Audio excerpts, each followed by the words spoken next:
Respected Vice President, Honorable Home Minister, dear colleagues, fellow authors, friends. It's a great privilege to be a contributor to this volume that marks 20 years in government of Shri Narendra Modi ji.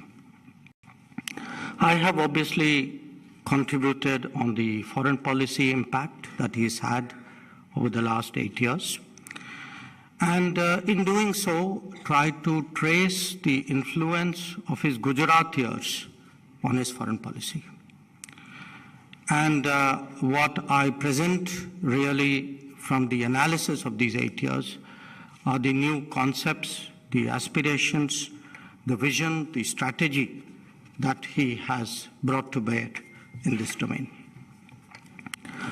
Perhaps the right starting point for my remarks today would be my first encounter with him. And this was 10 years ago, 11 years ago, November 2011.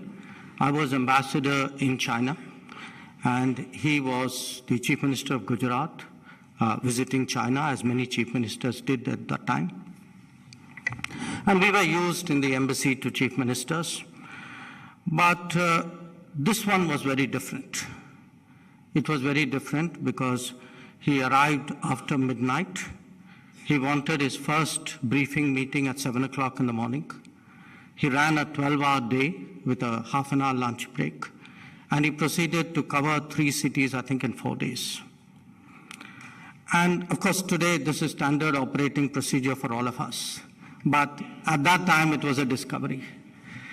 And it wasn't just the grueling schedule which I recall from that visit. He did something very unusual as Chief Minister. He asked me to brief him on our security posture vis-a-vis China.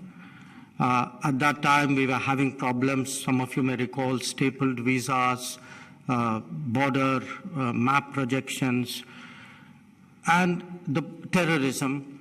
And the point he made was, I may be Chief Minister of Gujarat, but I'm a citizen of India. When I go outside, I will not be 1 millimeter different from what is our national stance. The second was, again, Chief Ministers typically come to promote their states, but he was worried about the economic imbalance between India and China. And the third recollection I have, 11 years ago, we had some Indian citizens, they happened to be jewelers from Gujarat, who were in prison in China at that time. And he was very concerned about getting them released. Now, I remember those 3 aspects because in a way, I would say they were my first outline of what his thinking was about foreign policy. And today, when I look at what is the difference that he has made, he has really led a foreign policy which is much more security focused. He has practiced a diplomacy which is more development focused.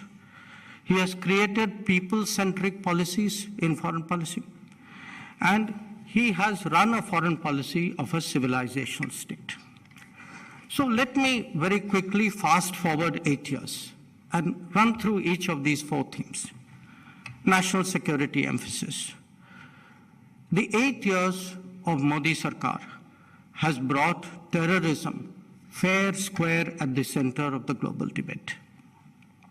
And he has concentrated on developing the border infrastructure because he knows that is essential to meet our security challenges.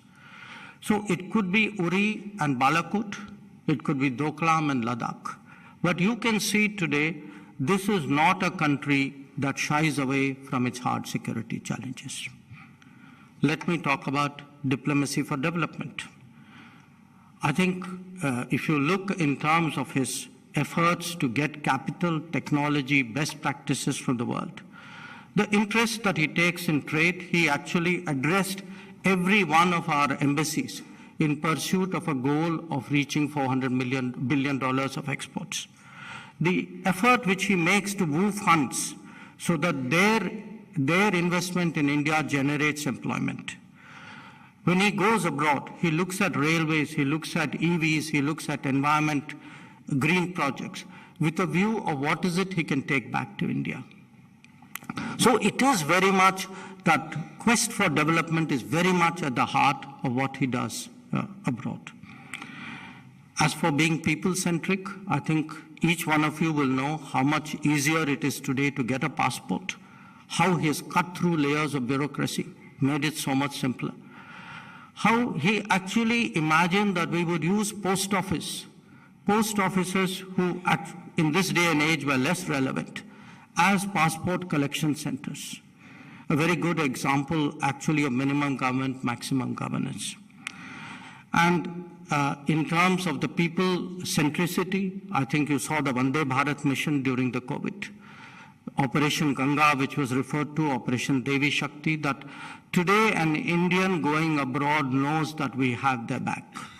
That in whatever situation of distress, we are there for them. And that is a huge change in the country's profile, in the confidence that citizens have about us, and in the view that the world has about us. And this is also reflected in his diaspora policies, in his Diaspora Connect, beginning with Madison Square Garden. In fact, in my chapter, I describe what was the conversation we had, which led to the Madison Square Garden program. And our effort today at migration and mobility agreements so that our people can work abroad, because Prime Minister Modi sees the world not just as a marketplace, but as a global workplace.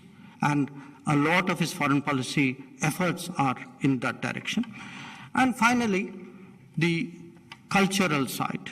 I think the projection of India, I think he's a quintessentially Indian persona who is today, his presence on the world stage, I think, projects India in a manner that is very difficult to describe. But it is reflected in initiatives on the International Day of Yoga, on the propagation of Ayurveda. In fact, even on an assertion that we are not just followers of democracy, we are actually owners of democracy. In many ways, we are founders of democracy. It is deep in our culture. Our pluralism is actually one of the traditions, one of the histories on the basis of which democracy has developed. So these, to my mind, are the big changes which have happened, as I said, not just in these 8 years, but in the years preceding those where they struck roots. But I also see them reflected in greater conceptual clarity, in the idea of a non-reciprocal generous neighborhood policy, in the idea of a ocean space, a Sagar policy, where we are the first responders, in extended neighborhoods, whether it is the Gulf, Southeast Asia, or Central Asia, in an independent and confident posture in the world, where we can engage all the major powers on our terms, knowing our interests and getting our outcomes, and in expanding our global footprint. I can also assert with a great deal of evidence that he has shaped global agenda. Again, some of it goes back to the Gujarat years, the interest in solar, for example, which has led to the Solar Alliance today. His earthquake recovery efforts, which has created the Coalition for Disaster Resilient Infrastructure. His emphasis on putting black money, terrorism, digital, SDGs on the global agenda.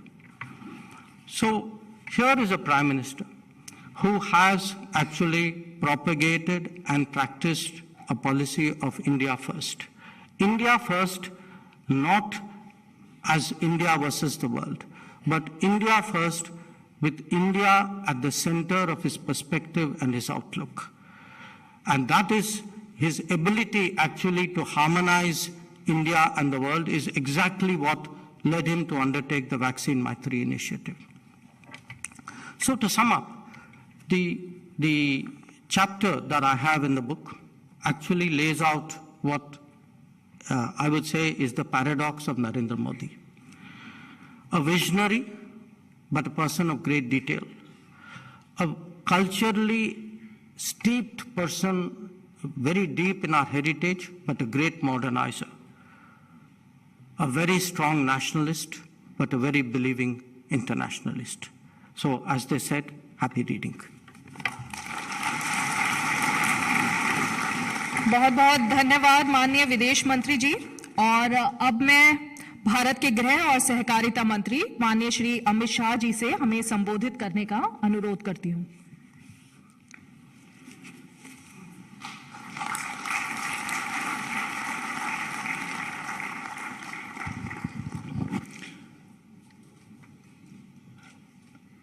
Bharat के उपराष्ट्रपति महामहिम श्रीमान वेंकैया जी, मोदी जी की मंत्रिपरिषद में मेरे साथी विदेश मंत्री श्रीमान जयशंकर जी, आज ये महत्वपूर्ण कार्यक्रम में उपस्थित सभी भाइयों और बहनों, Modi at 20 dream meet delivery. आज मोदी जी के साथ जिन्होंने सालों तक काम किया है, ऐसे भारत के उपराष्ट्रपति वेंकैया जी के हाथों से इसका लोकार्पण होने वाला है। मैंने पुस्तक को बारीकी से देखा है। मैं इतना ही कह सकता हूं कि जो लोग भारत के सर्वांगीण और सर्वसमावेशी विकास में विश्वास करते हैं, जो लोग एक संपूर्ण व्यक्तित्व किस तरह से निर्मित हो इसके रास्ते पर विश्वास करते हैं, ये सभी लोगों के लिए, विशेषकर समाज सेवा और राजनीति के क्षेत्र में काम करने वाले सभी लोगों के लिए ये पुस्तक एक गीता बनकर आने वाले दिनों में उभरने वाला है। मैं आज इस पुस्तक के अंदर जो अलग अलग चैप्टर लिखे गए हैं इसके बारे में बात नहीं करना चाहता, परंतु पुस्तक जिन पर है इनके बारे में बात करना चाहता हूं। जिस प्रकार का ऑडियंस मेरे सामने है, इन्होंने नरेंद्र मोदी जी को 20 साल से जाना है, देखा है, मोदी जी की सफलताओं को देखा है, मोदी जी के 20 साल हेड ऑफ द गवर्नमेंट के नाते भारत में और गुजरात में जिस तरह से परिवर्तन आया है, इसको सभी ने देखा है। परंतु मैं राजनीतिक शास्त्र के विद्यार्थी के नाते ये जरूर कहना चाहता हूं कि इसके पीछे जाना चाहिए। मोदी जी के 20 साल का अनुभव, मोदी जी के इसके पहले के 30 साल का जब तक अध्ययन नहीं करते वो अधूरा रह जाएगा। मोदी जी के 5 दशक का सार्वजनिक जीवन एक बिल्कुल गरीबी के आंगन में से उठकर देश के प्रधानमंत्री बनने तक की सफर, एक छोटे से कार्यकर्ता से लेकर सभी पॉलिटिकल पार्टियों में सबसे लोकप्रिय नेतृत्व बनने तक की सफर, और कभी पंचायत के सदस्य न रहे हुए व्यक्ति आज पूरा विश्व जिसका नेतृत्व स्वीकार करता है, ऐसे भारत के प्रधानमंत्री बनने तक की सफर। अगर इसको समझना है तो आगे के 30 साल में जरूर जाना। मोदी जी के आगे के 30 साल 3 दशक संगठन के अंदर गुजरे। संगठन के कार्यकर्ता के नाते छोटे से छोटे गांव में कभी एसटी बस पर, कभी मोटरसाइकिल पर, कभी ऑटो में बैठकर गरीब से गरीब घर के अंदर इतनी ही साहसिकता से खाना खाते हुए मैंने मोदी जी को देखा है। और जो हम सब लोगों के लिए कुट प्रश्न है कि समस्याओं को समझने का इतनी बड़ी शक्ति मोदी जी में कहां से आती है। नीति निर्धारण करते वक्त छोटे से छोटे व्यक्ति के लिए नीति हो, ये आग्रह कहां से आता है। और नीति सर्वसमावेशी हो, सर्वस्पर्शी हो। ये कुनेह कहां से आती है, उसका जवाब वो 30 साल के अंदर है। पहला हिस्सा उनका जीवन का परिश्रम, संवेदनाओं के साथ समस्याओं को समझना, समस्याओं का विश्लेषण करना और विश्लेषण के आधार पर समस्या का समाधान ढूंढना। यह प्रक्रिया 30 साल चलती है, तब जाकर एक नरेंद्र मोदी सफल मुख्यमंत्री बनता है। लोगों की गरीबी, लोगों की समस्याएं, समाज के अंदर फैली अव्यवस्थाएं, लोकतंत्र के प्रति लोगों का उठता विश्वास, ये देखकर अगर दिल में टीस खड़ी नहीं होती है, एक दर्द खड़ा नहीं होता है, तो दर्द जब तक खड़ा नहीं होता है, कोई नरेंद्र मोदी नहीं बन पाता है। ये संवेदनशील स्वभाव उनका जो है, इसी में से टीस की निर्मित, दर्द की निर्मित होती है और उसी में से सभी समस्याओं का समाधान निकला है।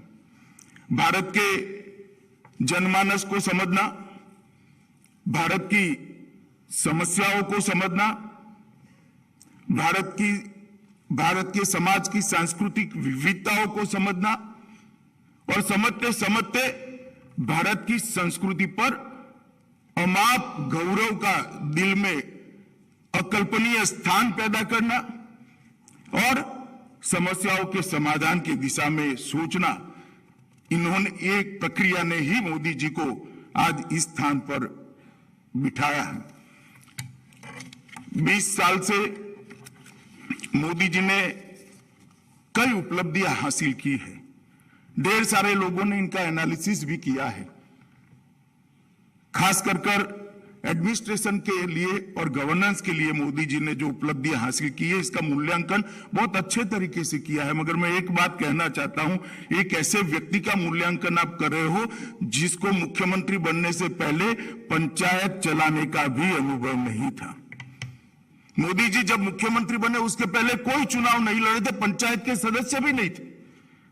और ऐसे व्यक्ति को अचानक भूकंप से पीड़ित एक राज्य का मुख्यमंत्री बना दिया जाता है और उस वक्त बार बार चुनकर आना और इतना यशस्वी तरीके से गवर्नेंस करना, ये बहुत बड़ी अपने आप में उपलब्धि। में ये बात इसलिए कहता हूं कि मूल्यांकन के पैरामीटर्स